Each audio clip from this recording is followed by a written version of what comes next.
دانیشتوانی گوندەکانی برادۆز بەهۆی بردومان و هێرش و ئاڵۆزیەکانی وڵاتانی دراوسێ زۆرترین زیانیان بەرکەوتووە. لەشکرشێشی سوپای تورکیا بۆتە هۆی ئەوەی هاوڵاتیان لەو ناوچانە ناتوانن لە سنووری گوندەکانی خۆیان بە ئاسانی جوڵە بکەن، ژیانی ڕۆژانەیان بەڕێ بکەن و ئیش و کارەکانیان بە ئەنجام بگەینن.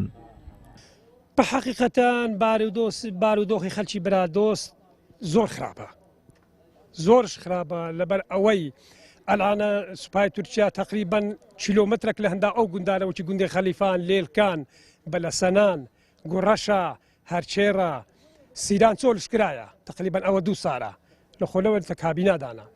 ئێجا ئەگەر مەڕووماڵاتان بڕۆ، ئەگەر مەڕووماڵاتیان بڕۆ پشتگوندە یان تبێ گورگ بخۆ یان تبیا لە ڕێگای حکوومەتەوە ئینتیسالە چێپێک هاتە بێنێ، ئەگەر ناش ئەبی بەخۆنێت و بدی بە گورگ بخۆ چ چارێنە ئەلانەکە نەتوانن حتا مەشتشانە کردی لە پشتگوندە ئەگەر مەڕووماڵاتیان بڕۆتێ سوپای تورکیا تۆ بارانیانەکە بێکێسیا بە تەقەی هورد بە هاون.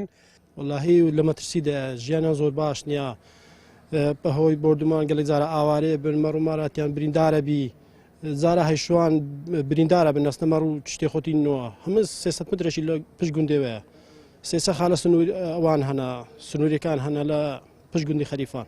ستا مەڕووماڵات هەر 200 مترێک دەیستەوە پشتی ماڵیان ناتوانن یعنی بسنە و مەڕووماڵاتی بینەوە لەبەرەوەی مەترسیدارە چکە دەزانن تەقەی دەکەن، ئەگەر تەقەی دەکەن یان هاونە یان گولەی دۆشکەیە زۆر مەترسیدارە، یان دەبی گورگ بیخۆلەتیە یان دەبی بەخۆ بێنەوە هیچ چارە.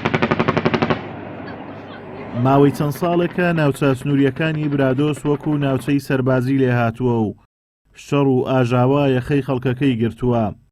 لە کاتێکدا ئەو ئاڵۆزیانە پەیوەندی بە هەرێم و بەوانیشەوە نییە و هۆکارەکەی بوونی ئۆپۆزیسیۆنی تورکیا و ئێرانە لەو ناوچانە.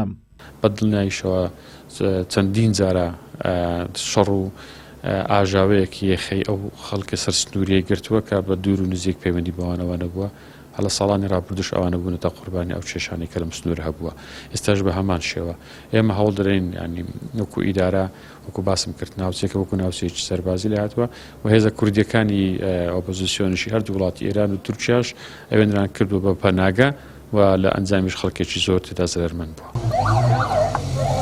لە ماوەی 7 ساڵی ڕابردوو لە سنووری قەزای سیدەکان تاوەکو ئێستا 32 هاوڵاتی بوونەتە قوربانی بردومان و تۆبارانی وڵاتانی دراوسێ کە 8 کەس گیانیان لەدەستداوە و 24 کەسی دیکەش بریندار بوون. لە ماوەی 32 ساڵی ڕابردووش 120 گوند بە تەواوەتی چۆڵ کراون. ئازادۆمەراوەی کەناڵی ئاسمانی پەیام، سۆران.